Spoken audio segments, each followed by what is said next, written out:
Good morning সবাইকে। আজকে সকালবেলায় তো ওটস আর হচ্ছে খেজুর আমি আগের দিন রাত্রেবেলা একটু কুসুম গরম দুধে ভিজিয়ে রেখেছিলাম, সেটা এখন ব্লেন্ডারে জারে দিয়ে দিলাম কিছুটা তরল দুধ, এরপরে আমন্ড দিলাম আর দিয়ে দিচ্ছি 2টা কলা।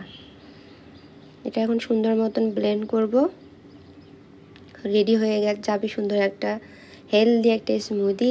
আর আমার আর আমার হাজব্যান্ডের জন্য একটু চিয়া সিড মিলিয়ে নিয়েছি, আর ছেলেকে এমনি নর্মালি দিব। এই স্মুদিটা আমার কাছে ভীষণ হেলদি লাগে আর টেস্টিও লাগে অনেক, মানে খাওয়ার পরে অনেকক্ষণ ক্ষুধা লাগে না।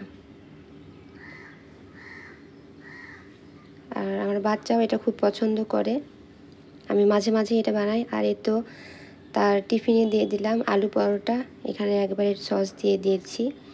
আর বাহিরে এই তো প্রকৃতি দেখতে দেখতে তারপর আমি আমার স্মুদিটা খেলাম, আর এই তো মাছেদের খাবার দিলাম। এই ছিল আজকে সকালবেলার